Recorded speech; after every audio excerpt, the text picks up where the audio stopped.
All hell is breaking loose right now in Donald Trump and Netanyahu's catastrophic war in Iran. Iran has just issued statements moments ago saying that it is now suspending all communications with the United States in connection with any potential peace deal, as Netanyahu is now threatening to further invade Lebanon after destroying the city of Tyre. He's saying he's going after another Lebanon city in southern Beirut that he intends to demolish.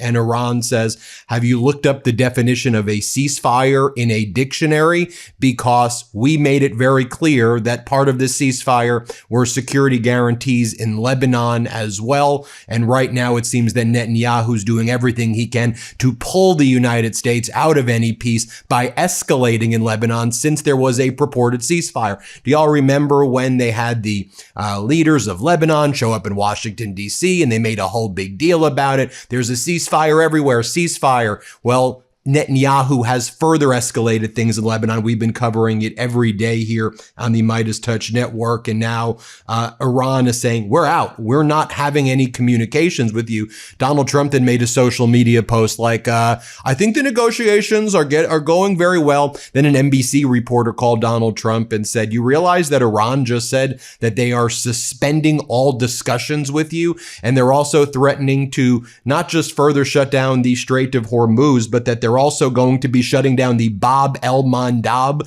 Strait in the Red Sea. And Donald Trump's like, oh, a good move. They're good negotiators. That's actually what Donald Trump told the reporter of NBC. What about the fact that you promised there was going to be a peace deal months ago, and now we're approaching day 100 and things are going much, much worse right now? We've been following every step of the way here at the MeidasTouch network with all of the MQ-9 Reaper drones, MQ-1 drones that the U.S. was flying over Iran. The U.S. was striking Iran in these targeted strikes while claiming there was a ceasefire, and our corporate news was covering it up. Remember, we've been following this every step of the way here at the MeidasTouch network, where I saw a lot of your comments like, hey, Ben, we're not hearing this anywhere else. Are you lying to? No, of course I'm telling you the truth. We're talking about what's actually going down on the ground. I've also been showing you the footage of Lebanon as Netanyahu's been destroying areas in Lebanon, crossing the Litani in areas that he had never even been before recently,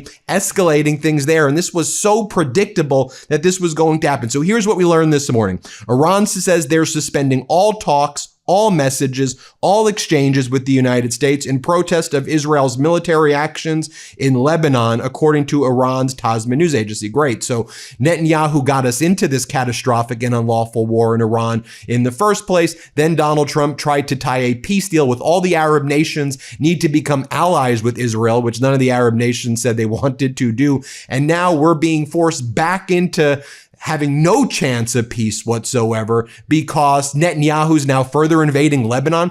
I can't even tell you how angry I am this morning. This is what Iran posted this morning. Urgent. Iran stops message exchange with the United States in protest against Zionist crimes.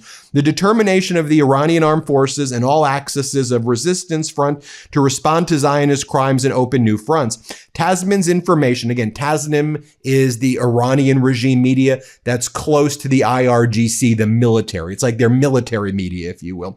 Tasman's information indicates that given the continuing crimes of the Zionist regime in Lebanon, and considering that Lebanon was one of the preconditions for the ceasefire, and now the ceasefire has been violated on all fronts, including Lebanon, the Iranian negotiating team is suspending dialogue and exchange of text through a mediator. The immediate cessation of the Zionist regime's aggressive and brutal operations in Gaza and Lebanon, and the necessity of the regime's complete withdrawal from the occupied areas in Lebanon have been emphasized by Iranian officials and negotiators, and there will be no talks until Iran and the resistance views on this matter are met. Also, the resistance front and Iran have set their agenda to completely block the Strait of Hormuz and activate other fronts, including the Bab el-Mandab Strait, in order to punish the Zionists and their supporters. Not only the Strait of Hormuz and the Persian Gulf, now the Bab al-Mandab Strait in the Red Sea. Oil prices are shooting up right now, while Netanyahu's posting videos of himself talking about taking over more land in Lebanon right now and destroying and leveling more buildings there and more areas in the suburbs and surrounding areas. Foreign Minister Araghchi of Iran posted, for immediate attention, the ceasefire between Iran and the U.S. is unequivocally a ceasefire on all fronts, including Lebanon. It's a violation on one front. It's a violation of the ceasefire on all fronts. The U.S. and Israel are responsible for the consequences of any violation. MB Ghalibaf, Iran's parliament leader and lead negotiator. The naval blockade and escalation of war crimes in Lebanon by the genocidal Zionist regime are clear evidence of U.S. non-compliance with the ceasefire. Every choice has a price, and the bill comes due. It will all fall into place. Reading between the lines, what seems to be happening as well, the political arm right here, Foreign Minister Araghchi and MB Ghalibaf, were the people who were exchanging messages through Pakistan, through Sharif, through Munir, the field marshal, through Sharif, the leader of Pakistan.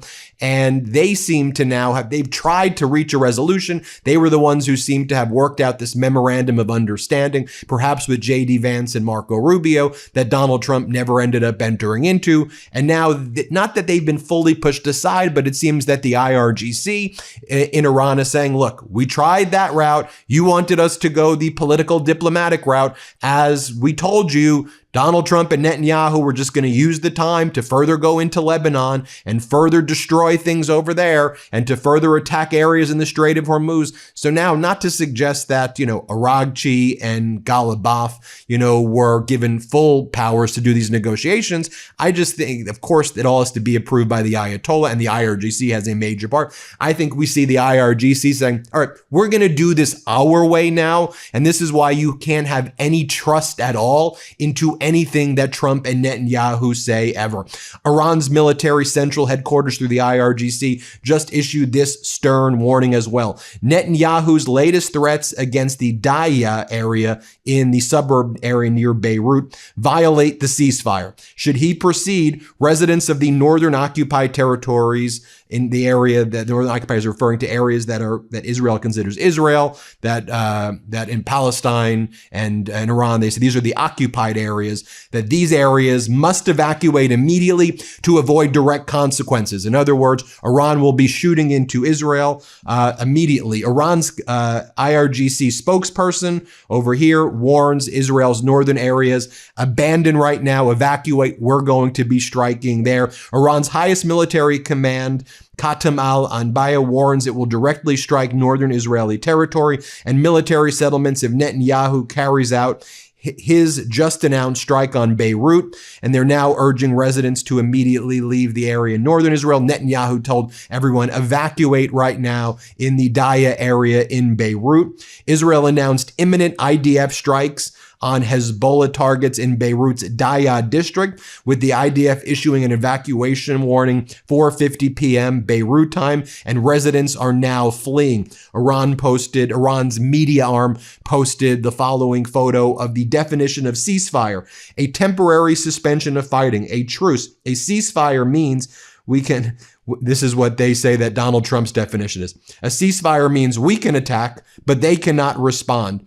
Iran writes, dictionary editors should reconsider the definition of the word ceasefire after the behavior of U.S. Israel, they use as one word, and they say, according to U.S. Israel, ceasefire means we can attack, but they cannot respond. Donald Trump posted the following message: Iran really wants to make a deal, and it will be a good one for the USA and those that are with us. But don't the Democrats and various seemingly unpatriotic Republicans understand that this is much tougher for me to properly do my job and negotiate when political hacks keep negatively chirping at levels never seen before over and over again, that I should move faster or move slower or go to war or not go to war or whatever? Just sit back and relax. It will all work out well in the end. It always does, DJT. Is that the most pathetic damn thing you ever seen?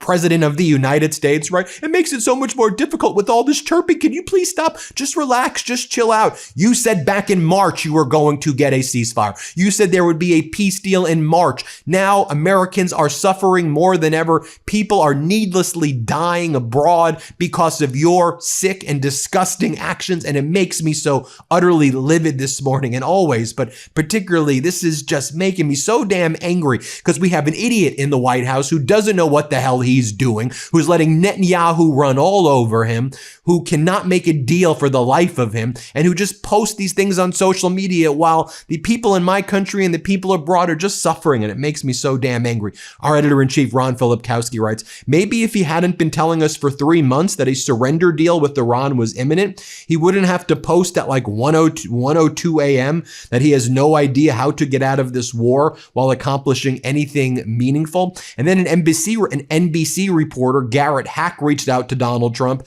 and says, Trump tells me he's not heard from Iran on reports they're suspending talks with the U.S. But if true, Trump told me, I think it's okay. I think we've been talking too much if you want to know the truth. I think going silent would be very good. And that could be good for a very long time. It doesn't mean we're going to go and start dropping bombs all over there, he continued. We'll just go silent. We'll keep the blockade. Blockade is a piece of steel. I think I can wait as long as they want. They're losing a fortune. It's an appropriate thing that they're doing. So Garrett Hack says, I asked him, what do you think about Iran's negotiating tactics? And Garrett Hack, the NBC reporter, goes, Trump told me he respects it. It's an appropriate thing to say by the Iranians because they're better negotiators than they are fighters. The IRGC Navy just released the following footage of fast boat patrols in the Strait of Hormuz, describing them as round-the-clock routine operation. The boats are tasked with guiding transiting vessels and stopping any that ignore warnings. Let me just show you what they released. Let's play it.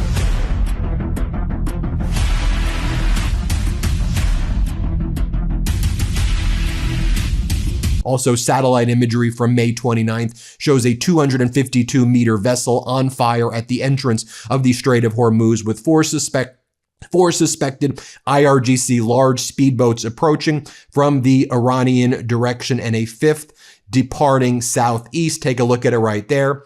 Also, Iran released this footage. Iran's IRGC claims to have shot down another U.S. MQ-1 drone in the early hours of June 1, using what it describes as a new air defense system. That's in addition to the MQ-1 from 24 hours ago. That's in addition to the 3 to 5 MQ-9 Reapers from about 72 hours ago. Also, the United States has refused to acknowledge that 5 American service members and contractors at least were seriously injured in response to Iran's retaliatory strikes of a Kuwaiti airbase after the United States struck the Strait of Hormuz area where they said that they were striking Iran telecommunications facilities.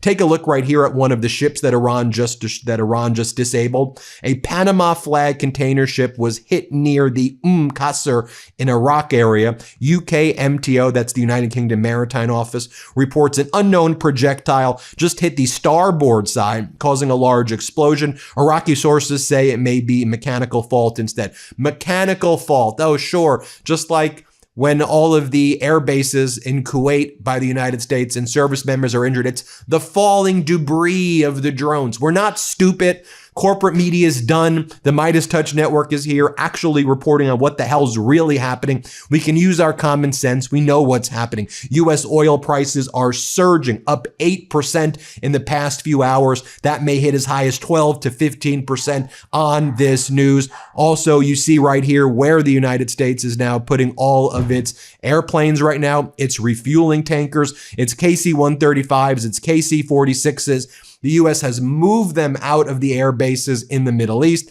and instead is putting them in Ben Gurion Airport in Israel. So that's where showing a lot of strength right there and a lot of confidence in America's military bases across the Middle East by moving all of our Strato tankers and all of our air bases, all of our airplanes outside of the Middle East and now moving them into Israel. Very, isn't that very telling? And finally, you have Pakistan's Prime Minister Sharif this morning while all of this is going on, praising Xi Jinping as China, praising China as being the main hegemonic power, the main power of diplomacy, and the main power of defense in the world right now. This is the guy who's supposed to be negotiating as the middleman between Trump and Iran. And to be clear, he's out there making it very clear that China is the world's global hegemon and the US isn't anymore. Play this clip of Pakistan's Prime Minister Sharif.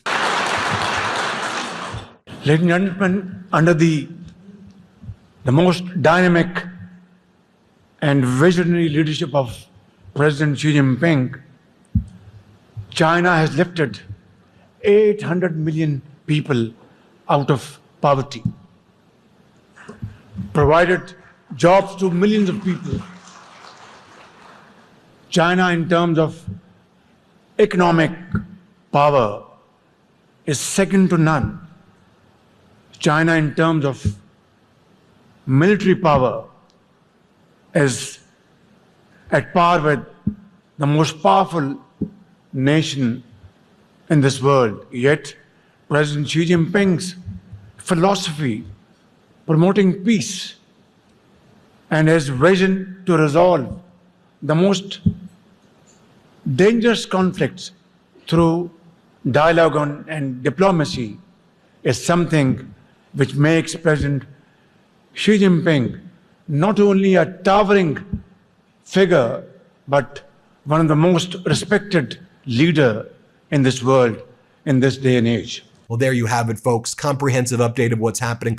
These developments are going to be moving very quickly. Hit subscribe. Let's get to 7 million. Thanks for watching, everybody. Want to stay plugged in? Become a subscriber to our Substack at MeidasPlus.com. You'll get daily recaps from Ron Filipkowski, ad-free episodes of our podcast, and more exclusive content only available at MeidasPlus.com.